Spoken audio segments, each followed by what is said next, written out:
Digital Audio Health by Simatrax.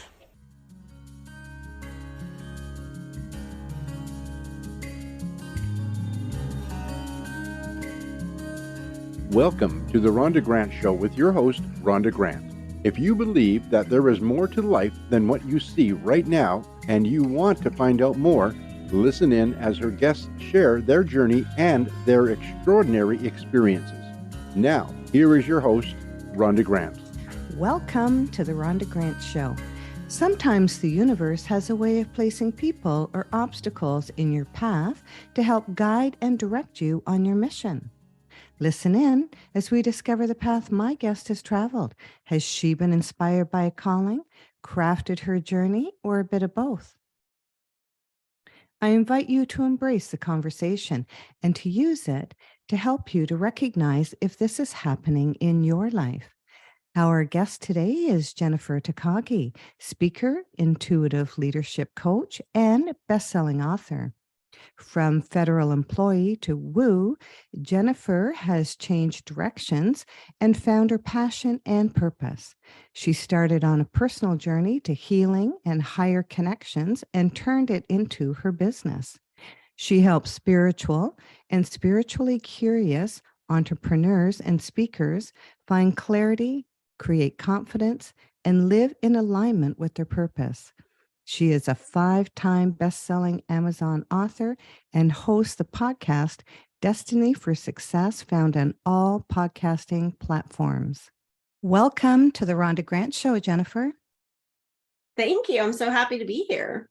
Well, I am so pleased that we get to spend more time together. My first question is, what happened in your life that took you from federal employee to finding your passion and purpose? Well, as a federal employee, I always was called on to do training and I loved it. What I didn't know is all those years of volunteering and being voluntold to do training was going to end up with one day being told I could retire or relocate. And it was shocking. It came out of the clear blue. I had no idea this was happening. I wasn't ready to retire, but I surely did not want to relocate. So I decided to retire and start a leadership development, coaching, and training business, which I did.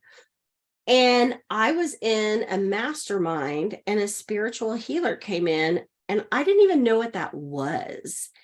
And she talked to each of us. There were probably 8 of us in the room, and she just talked to each of us. And it was like she knew things, and it was kind of weird. I hadn't really experienced anything like that.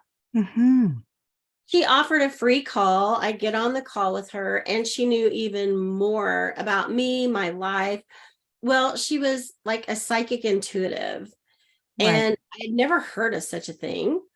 So, of course, I hired her immediately. It was like, yeah, I want to know more. So that just started me on this path, and it was all personal. Like I tried to tell some of my friends what I was doing, and they said I was crazy. So this was just personal. It was just for me. And I ended up signing up for multiple courses, stepping into Akashic Records, learning more about connectivity spiritually. I'm a Christian. I believe in God, Jesus, and the Holy Spirit. That's never changed, but there is more.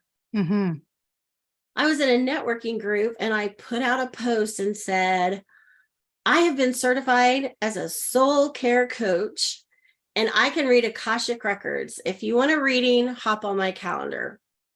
I put out 5 dates and times. They were taken in less than an hour. Wow. Everything I did in leadership development fell flat. Nobody showed up. Nobody would come. Nobody was interested in what I had to say. And I had my first call with a woman from that group. And at the end of the reading, she said, that was amazing. Can I give you a testimonial?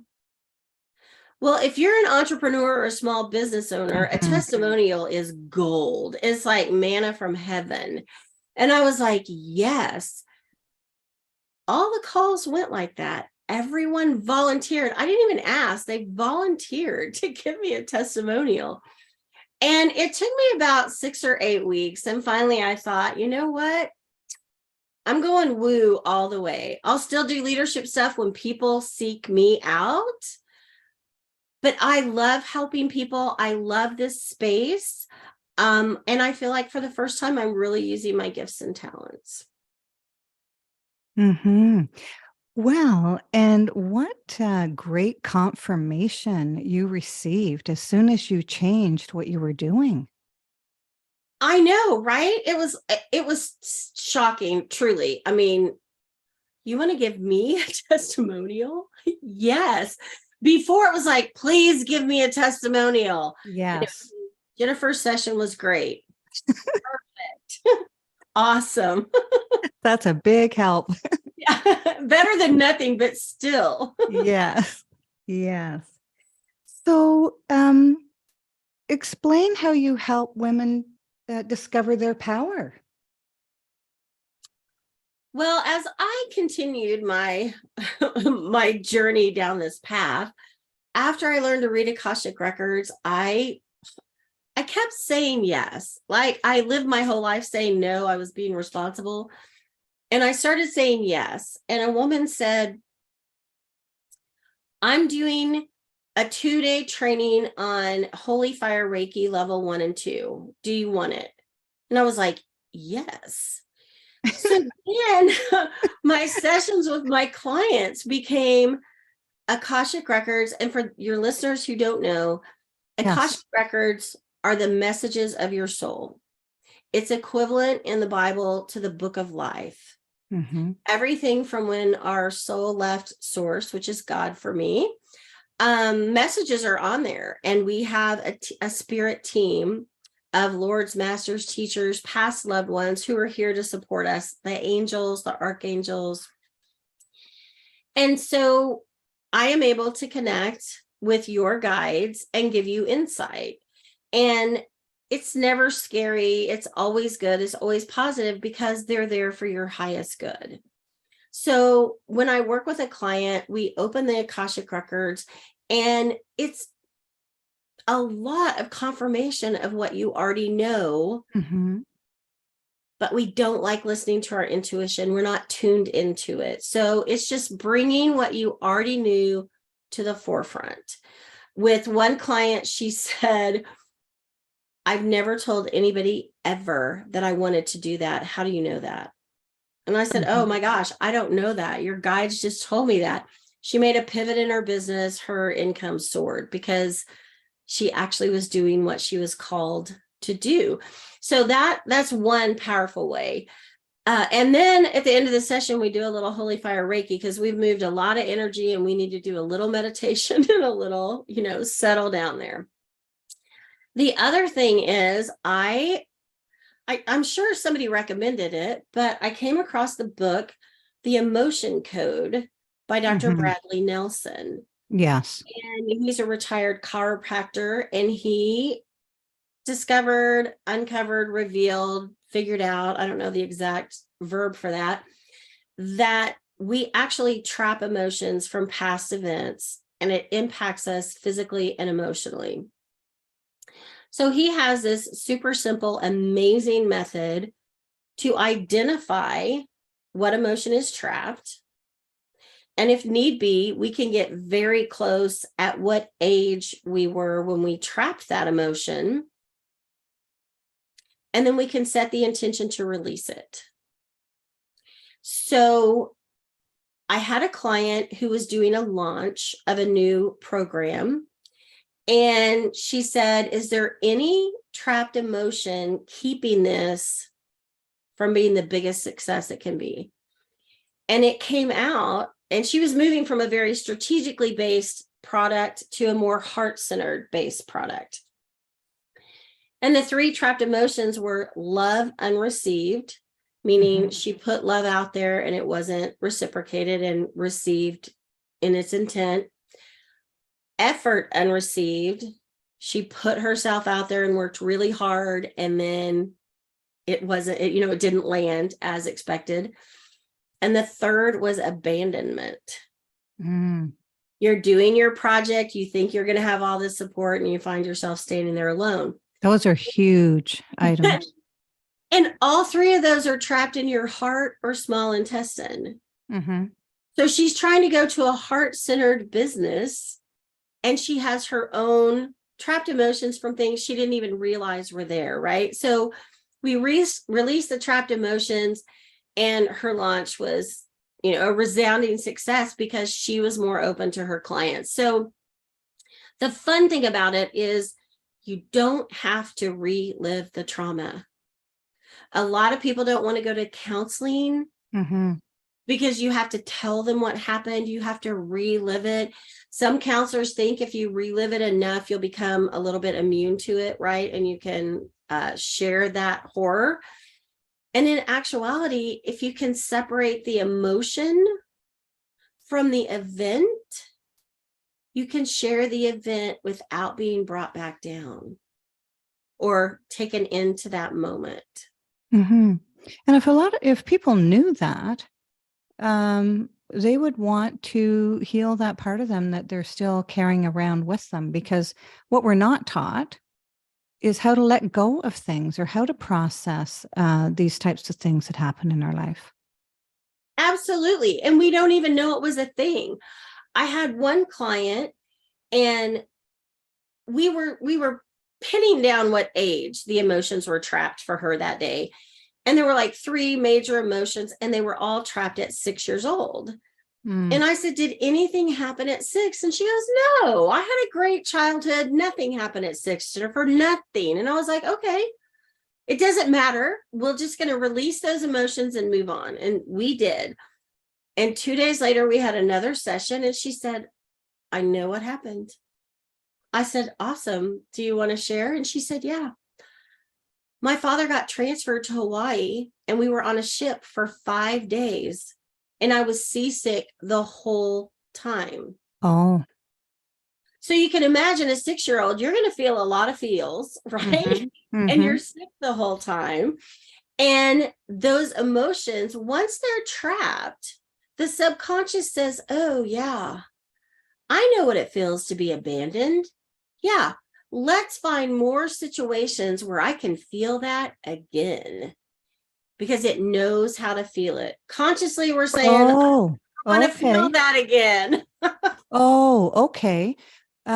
So, gee whiz, are you saying that once we have a feeling of abandonment, or in lack of love from a spouse, from a parent, whatever it is, that do we search that out so that we can replay those feelings, because those feelings are now part of or in our body? Is that what you're saying? I am saying that. Wow. And okay, I want to add a little caveat there. It's not that it shows up every single day and every single minute. No. But when you look back at, like, let's say past relationships and abandonment, when you've cleared the abandonment and you look back and you realize it happened at 7 or 8 years old, a kid abandoned you on the playground, right? It may not have been that big a deal, but if you weren't able to process the emotion fully, that's when it gets trapped. The bell rang and you had to run in from recess. The teacher told you to stop. Like you didn't get to fully feel the emotion and process it. That's when it gets trapped. It can be something huge. It can be something minor. You didn't process the emotion. So you felt that abandonment at 6 or 8 years old on the playground. And then that emotion is comfortable. Your subconscious knows how to feel it. So yes, in essence, you look back over your relationships and you see, wow, 4 or 5 times you were literally physically abandoned, and 3 or 4 times emotionally you just felt unsupported, right? So you can kind of weave these pictures if you choose to. You don't have to, because no, you don't have to. Has been released. And most clients at the end of a session say they feel more peaceful, more hopeful, and more optimistic. Oh, yes. And I think it's human nature to stack things one on top of the other. Well, it happened there and it happened here. Like, why does this stuff keep happening to me? And it's their story. It's our story that we take out to our friends and people who will listen to us, which also, by goodness, it just reaffirms it again. And so the work that you're doing is miracle work for people who want to change their trajectory in life, really. Yeah, because you don't have to stay there. No. You don't have to stay there, and you don't have to relive it. And it's very interesting because with this one client, I mean, she's a long-term client, the one with the seasickness. And she said that came up again, but it was at a different age, right? She felt it hugely at a different age, or didn't process it completely at a different age. So Right. as we go deeper, more things come up. And sometimes in a session, only one thing will come up because the subconscious wants you to be safe. And Yeah. it'll only let you release one thing because that's all you're really ready to let go of. And that's comforting too, Jennifer, is because some people are afraid to explore these issues, or they know there's issues, but they can't really maybe articulate it because of it might have happened too early in life.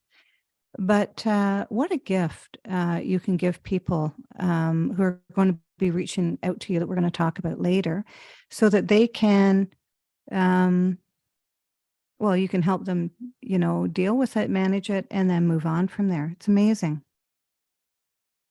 It is such satisfying work. I could not be happier from going from federal employee to totally woo. Yes. Well, and you've been called to do this. It really feels that you've been called to do this type of work. I love it. What else would you like to talk about with this type of work that you're doing? Well, the other thing is, because I'm a lifelong learner, and if somebody says, "Do you want to learn this?" I say yes. And at the end of getting my certification for the emotion code, the next phase was the body code. And Dr. Bradley Nelson has come up with a very all-inclusive, systematic way of identifying what is imbalanced in your body that is keeping your body from healing itself. Now, I'm going to say I am totally and completely into modern medicine. I have prescriptions that I love. Don't take them away. I'm not anti-big pharma. Please fill my prescriptions. Like I'm a both and kind of girl. If I can create balance in my body, Yes. then the medication is going to work more successfully, right? It's going to do what it's supposed to do.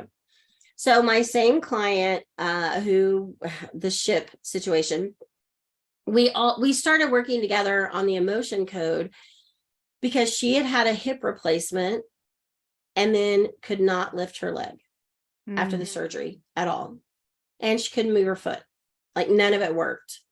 If she was standing, she could drag it along, but she could not take a step with that leg.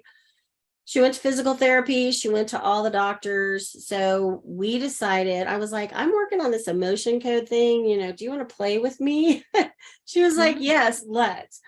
So we've been working on the emotions for weeks and months because, like, is there a trapped emotion keeping her from wanting to be well? Because sometimes when we're sick, it's because we want to be sick, right? Yes. It serves us in some way. And then I learned the body code, and I said, can we try the body code on your hip? She said yes. And I have to say, she's a biochemist by education and her whole career. So she's a totally science-minded woman. And the body code led us directly to the piriformis muscle. I froze for a second. It took us to the piriformis muscle of her hip. And we set the intention with her subconscious to align and balance the piriformis muscle.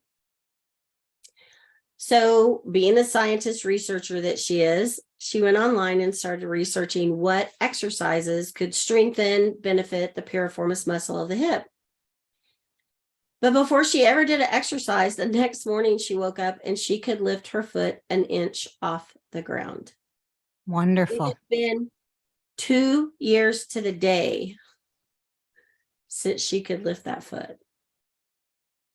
Wow. After 3 more sessions, she now can use that leg to step into her house, up the step into her house, which she hadn't been able to do in 2 years. So, I mean, she's like my biggest advocate because Yes. it was life-changing for her. Life-changing. Absolutely. That's incredible. So emotion code, body code, what's next? Well, I think when I work with clients, we call in the Akashic Records, the Holy Fire Reiki, body code, emotion code. Mhm. And it's really a powerful session. And so some people aren't really ready to step into the whole enchilada. It's like, oh, this is Yes. so much. Right. Yeah, So- it is. It is a lot because you'd have to, if that was me, and we had a session, Jennifer, which we're probably going to have a session, is I would have to go and lay down and I'd have to nap. I'd have to think. I'd have to just like have the whole house to myself so that I could process, write. I'm creative. I'm a writer. I'd have to write about that. And so, yeah, because it is a lot at one time. So going back to the Akashic Records, I mean, people are talking about the Akashic Records and what type of information do you need from a person in order for you to access that? Some people want birth dates do you need any of that information? what I truly just need, the number one is permission. Right. It is extremely unethical and unprofessional to access someone's Akashic Records without their permission. Right. And so the first thing is permission. The other thing that they ask for or suggest is your full legal name that's on your passport, your driver's license, just to make sure we're like in the right place. That has Right. never really been an issue for me, Uh-huh. but I'm a rule follower kind of girl. So Yes. yeah. So that's kind of the big deal. And I'm going to give a lot of credit to Linda Howe, Howe. She wrote a book on how to read Akashic Records. And I was working with a woman, Deanne Riandu from Canada, actually. And the first thing going into her course on how to read Akashic Records was to read Linda's book. And then in the course, we went much deeper and then practiced on each other. But you can go online, you can find her prayer to open the Akashic Records. And some people think it's scary and like, I'm going to see their deepest, darkest secrets. And that's not how this works. No. Just FYI, it's not. Your Akashic Records are described as a library. Yes. So we each have our own library. And my record keepers explained to me, not only is it a library, it's almost like a library in a snow globe. And as I expand or you expand, the library expands. It's not finite, it's infinite, and it expands as we expand. So if I were to open your Akashic Records, Rhonda, literally, they would pull a book off the shelf and open it. And whatever was on that page per se is the message that would be shared. I'm clairaudient, which means I hear messages. Yes. So mine is very direct, and I'm a very direct person. So my messages come through just like me. Yes. And so it's very clear and concise. One lady, I was reading her records recently, and I said, your struggle that you're having is you're trying to show up like a professor working with graduate students, but your clients are actually freshmen. And it's not that you need to dumb it down. It's just that you're giving them too much. And she was like, but I want to give them everything. And I was like, but they can't take it. But that was the message, right? And yes. Intuitively, she knew that. But it took coming from another angle, right, to get that. And she was like, okay. And I said, you think you're cheating your clients by not giving them the graduate level introductory course, when what they need is the freshman 101. What are the terms and what do they mean, right? Not the whole thing. So yeah, those are the kind of things that show up. One client, it was like she had ancestral ties because of her heritage and religion, that she needed to stay home, take care of her husband, her children, and the house. And her business was a hobby, and it couldn't be anything more. Mm-hmm. So we literally cut those messages because they no longer served her in this day and age. And she was able to step into her business in its fullness. But she was not consciously aware that these hundreds of years of religious and heritage upbringing, that the woman is to stay home, take care of her husband, the kids, blah, blah, blah. If you make a little bit side, that's good. And so those are the kind of things that show up. It's all helpful. It's all lovely. Well, and it's very intriguing. And anybody who has a curiosity, and it's previous lives as well, right? And you touched on that right there. Yeah, a little bit. There are other practitioners who really, really connect with the past lives.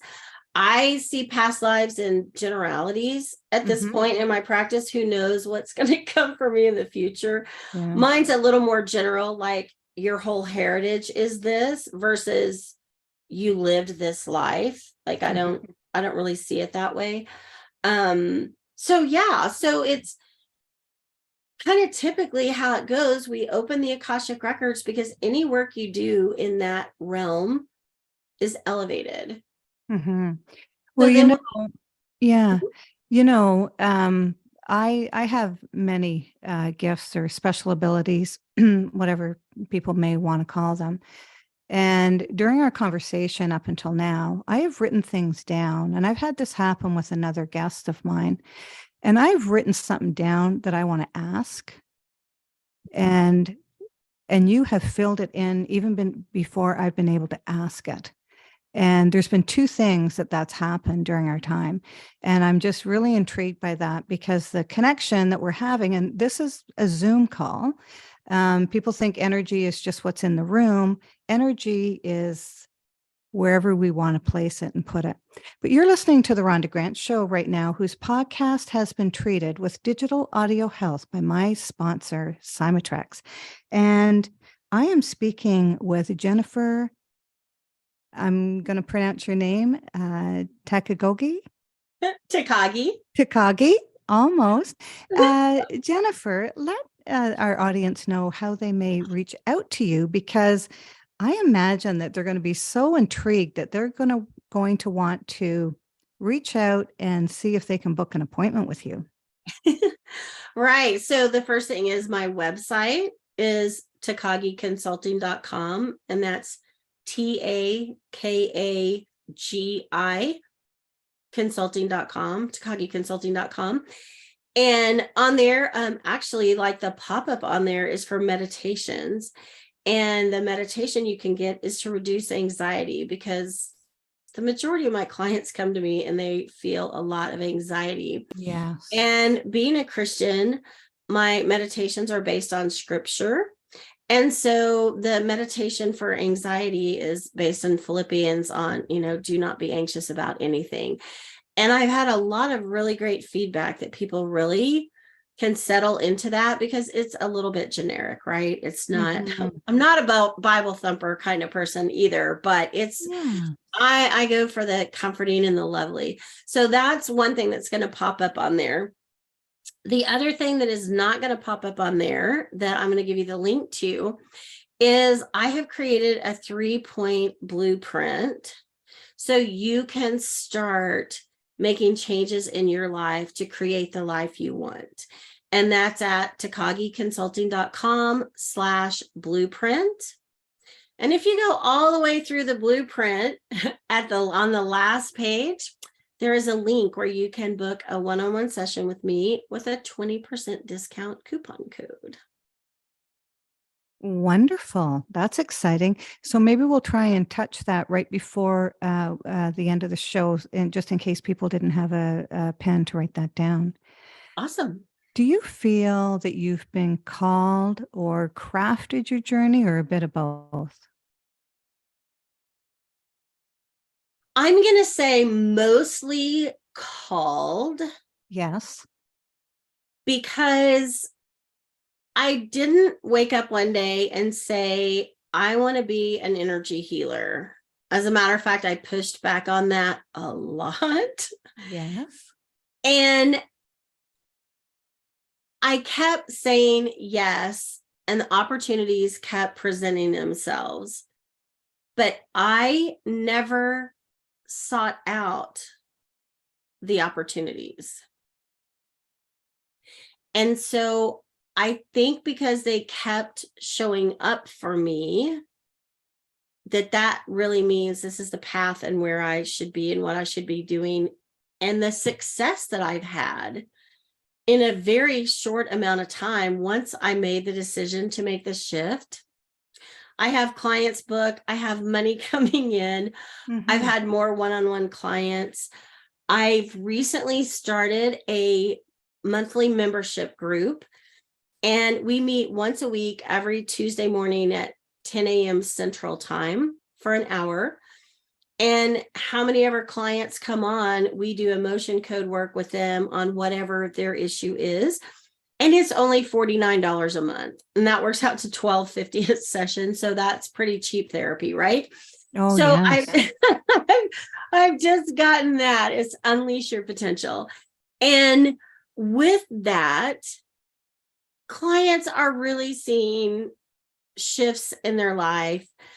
I find it most helpful personally, and I encourage, pick one thing and let's stick with that one thing until there's really a shift. Okay. But clients will come on and they're all over the board. They want something new every time. And you know what? That's fine too. It's your journey. I can just make recommendations. And so it's been so awesome to see clients say, wow, I feel more peaceful. Or they'll come on the next week and say, I didn't feel anything at the time, but about 3 days later, it was like, wow, like that was impactful. Excellent. You said something really important there and a lot of people, they may have said no to an opportunity that they regretted later. But one of the things you said is you said yes to opportunities. And there's a lot of people that will take an opportunity and they'll take it out and they'll ask people that may not have their best interest at heart, or may not, if it was them, would not take advantage of it. And so saying yes to opportunities, and I find this myself, and I've talked to a lot of people, is those opportunities almost come from present day messengers to let you know, or to kind of help and guide you on your mission. So I really like that you brought that up, Jennifer. Yeah, I lived my life in no. You lived your life in no? Do tell. I did. My mother was very much, I adored my mom, but she was very much, you have to follow the rules and you have to be responsible. And like the mantra that came about when I was about 12 or 13, she took some class at the community college, and it was, winners are on time, losers are late.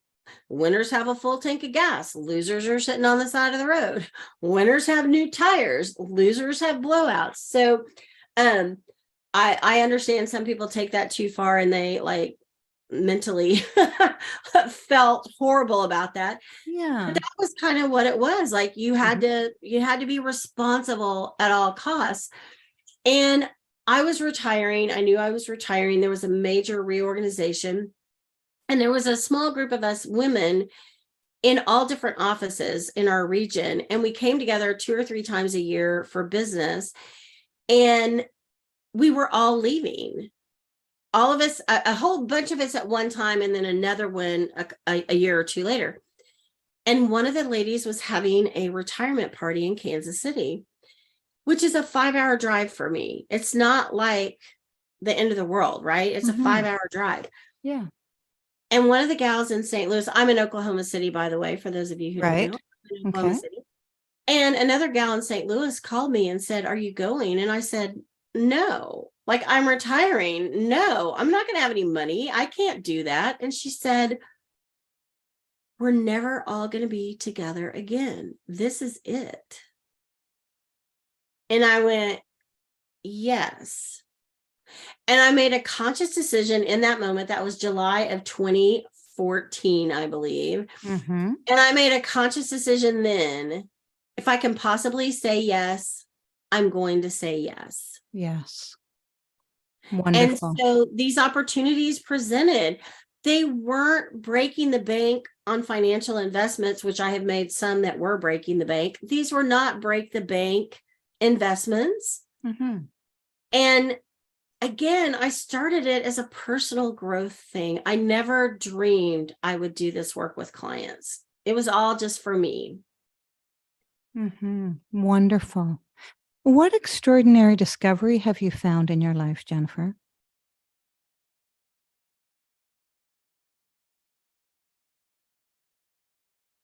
Well, I think it's going to be that we are all destined for success and even more success than we think that we deserve or is attainable.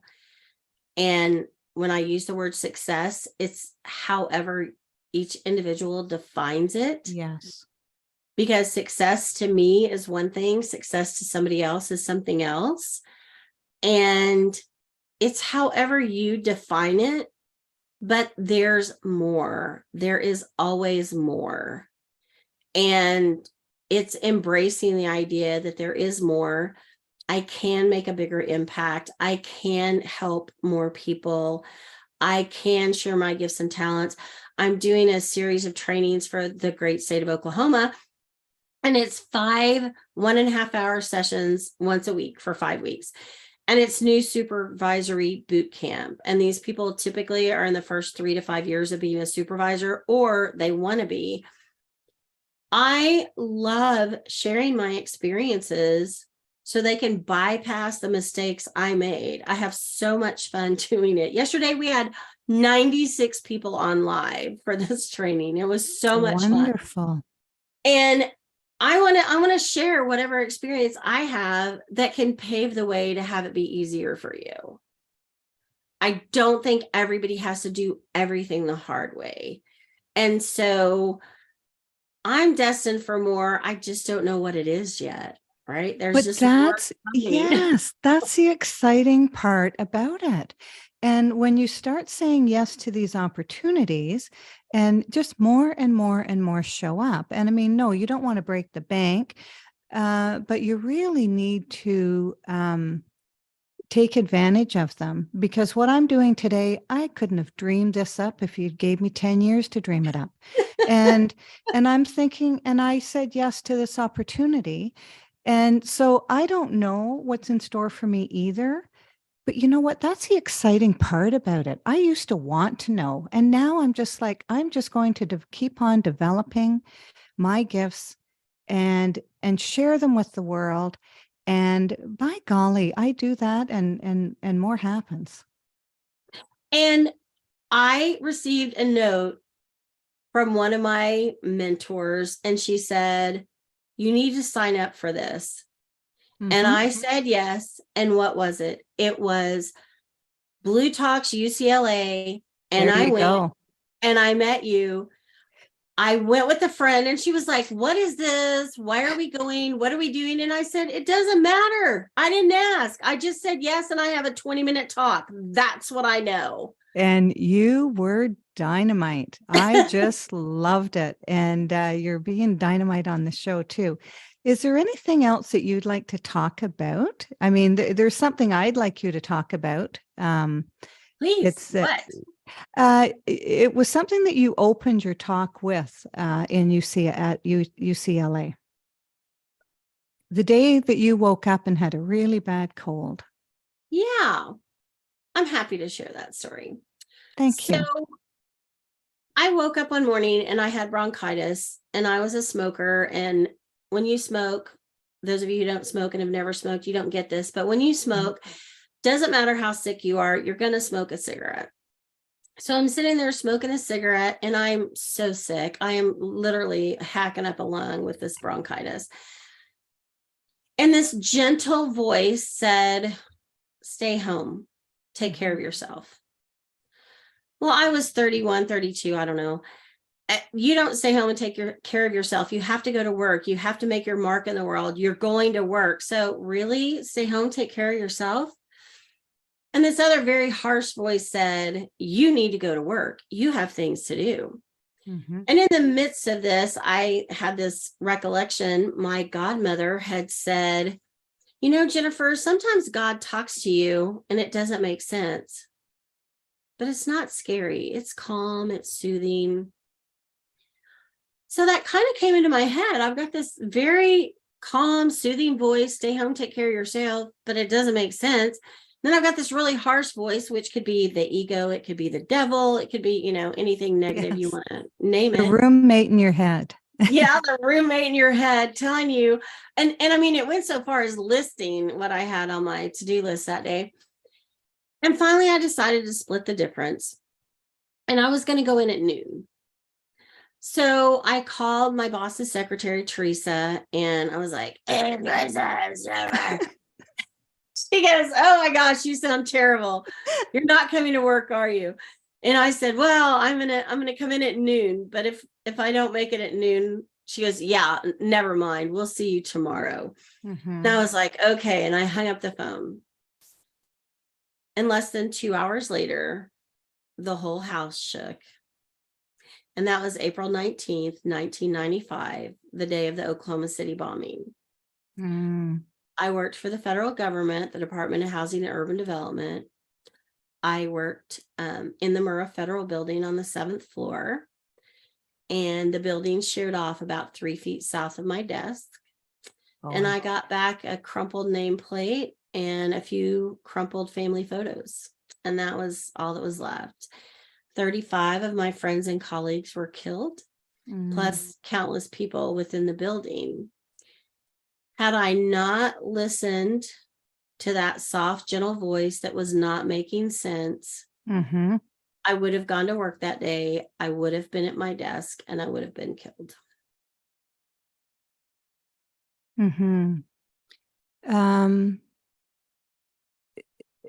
Yeah, and these whispers that come to us in the form of intuition, you know, when I don't pay attention to it, and I used to not, sometimes I did, sometimes I didn't, and boy, it certainly showed you why you should have, and that's a really big thing that happened to you, Jennifer, and you know, I think it also set you on the direction of what you're doing right now, because you're like a present day mystic. I haven't heard that, but I'll take it. Yeah, I thank you so much for being on the show. You're welcome. Let the audience know how they may reach out to you. Yes, go to my website, TakagiConsulting.com. And I believe on there you can book a discovery call if you want to find out more. Again, TakagiConsulting.com/blueprint is my 3-point blueprint to help you start crafting the life of your dreams. And there is a link to book an actual session with a 20% coupon code. There you have it, Jennifer Takagi. Thank you so much for being on the show, Jennifer. Thank you for having me. My pleasure. Theme song for the Rhonda Grant Show is Sun on the Water, composed and performed by my friend John Park Wheeler. This is Rhonda Grant with the Rhonda Grant Show, author of Magical Forces Within, Extraordinary Discoveries in an Ordinary Life, inviting you to look for the magical forces within yourself today and every day. Thanks for tuning in to the Rhonda Grant Show with your host, Rhonda Grant. If you would like to find out more information about Rhonda and her upcoming guests and the work that she does, go to her website, rhondagrantauthor.com. That's rhondagrantauthor.com. Digital Audio Health by Cymatrax.